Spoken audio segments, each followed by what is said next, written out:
Hey everyone, welcome to another episode of ADMAIL. This is Adam Bergman, founder and CEO of IRA Financial.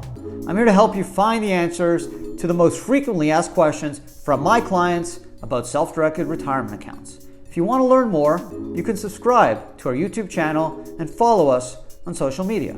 Just search IRA Financial. Hey everyone, and welcome to another episode of ADMAIL. I'm Adam Bergman, tax attorney, founder of IRA Financial. I got three really great questions for you on today's episode. Three from clients, actually, so that's pretty cool. We're staying out of the YouTube world today, so that's going to be a change, but let's go right to it. The first question is from Kenny H. of Lafayette, Indiana. I received an Inherited IRA in 2021 from a non-spouse. Can I take it all as a distribution in year one? So again, Kenny, great question. Sorry for your loss. If it's a non-spouse, it's based off the inherited non-spouse rules from the 2019 Secure Act. And the new rules, if someone passes away non-spouse after 2020 or in 2020 and beyond, you have 10 years to pull the money out.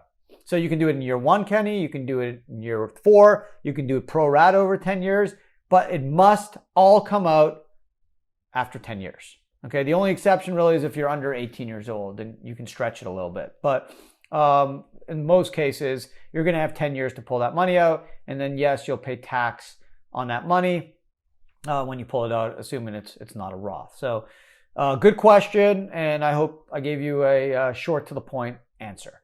Second question is from Zach L. of San Jose, California. And he wants to know, can I use my IRA to invest in a Reg D offering? So great question. Yes, you can.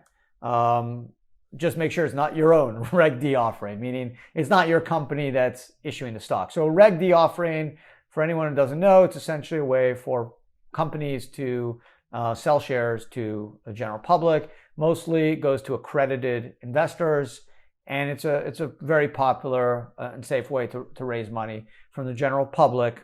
Public companies do it, private companies do it, and there's all kinds of really cool platforms that allow you to do that. So it's exciting because you can get exposure and access to potential unicorns, emerging companies. So it's become a very popular way, especially after the whole Peter Thiel article came out. I've gotten a lot of calls, people looking to use a Roth IRA to buy this private company growth stock. So Zach, you can do it. Just make sure it's not your company. You don't own 50% or more of it. Otherwise, whether it's a traditional IRA or Roth, we can do it. You can use an LLC or you don't need to. We can fund the offering directly through the IRA. You probably are going to need it to be an accredited investor, which is generally $1 million net worth, not including primary residence, or at least $250,000 of income. So just make sure you satisfy the accredited investors. There are some exemptions for non-accredited and Reg D. I think there's up to 35. But just obviously make sure when you do your subscription that you satisfy it. So we will help you do this deal. We'll fund it in the name of your IRA, and it's super easy. And obviously the fees are pretty inexpensive. And the income is $300,000 if you're joint file. My bad. And the net worth is $1 million. It could be jointly with your spouse as well. That's the definition of accredited investors. There's different types of offerings like Reg A, which you can request up to $5 million and not need accredited investors. And it's an easier process that's recently become available over the last few years. So, but Reg Ds are definitely the most popular. So good question, Zach. Thank you. Third question is from Amy S. of Melville, New York. And Amy wants to know, can I use your platform to buy cryptos as a New York resident? So yeah, you can. And it's funny, I get a lot of questions about this. And I'm not sure why. So I actually did some research. And what I found out is that New York obviously is super strict on making sure that the companies that operate in the state are regulated. So Gemini, Coinbase, they're all regulated to do business in the state of New York. There are companies that are essentially brokers, and I don't want to name names, but there are other IRA, crypto, Bitcoin companies that are essentially brokers. They're not exchanges, okay? They serve as middlemen. So they're not even custodians like IRA Financial. They basically work with custodians and then they make a commission when you buy or sell cryptos, okay? And they're not regulated. So they're fearful of operating in New York because the Attorney General of New York have been going after gold dealers and other commodity dealers that aren't regulated or registered in New York, and basically going after them and saying, you can't do this in New York because you're not licensed to do it.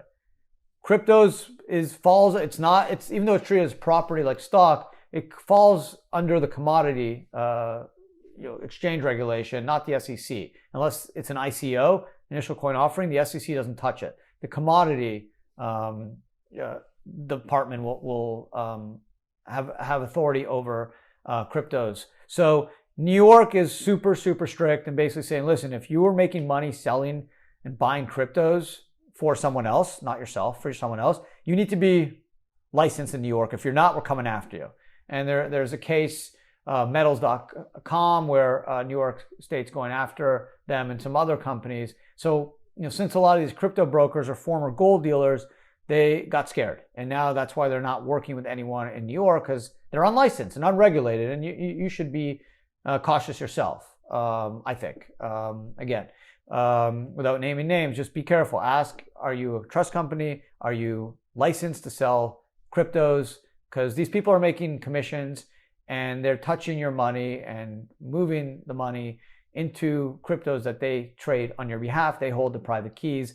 I would be concerned personally. And that's why we've set up a different platform and solution through Gemini, where you control the keys if you wish. It's all in Gemini. You trade it on your phone. We don't make any commissions. The commissions go to Gemini. We take a flat fee for the admin of your IRA, which is what our expertise is, and that's it. We don't charge asset valuation fees or transaction fees or commissions. That's just not what we do. So that is why, Amy, some companies will not do business with New York residents. And I used to be a New York resident for 15 years. So I feel you. It's not right. But this is why, because they're unregulated, unlicensed, and they don't want to get nailed by the Attorney General for doing something illegal, which they're doing all over the country. It's just some of these other states are not as aggressive as New York in, I guess, protecting the consumer. So there you go, Amy. Thank you for the question. And that's it. There is another great episode of ADMAIL. And I kept this one a little short and sweet. I've gotten some comments. Hey, Adam, I love him, but just need like a quick go-to answer. I'm busy. Keep the podcast under 10 minutes. That'll be awesome. So, sometimes I get carried away and I get excited, and I try to keep it under 10 or so minutes, but today I'm going to. So thank you to Kenny, Zach, and Amy for these 3 great questions. And I want to wish everyone a great summer. And definitely remember to check me back next week, because this is a weekly podcast that drops every Thursday. So subscribe, make sure you get notified every time I drop it. And I promise next week's going to be just as good, if not better. So anyways, be well, take care, and talk to everyone again next week.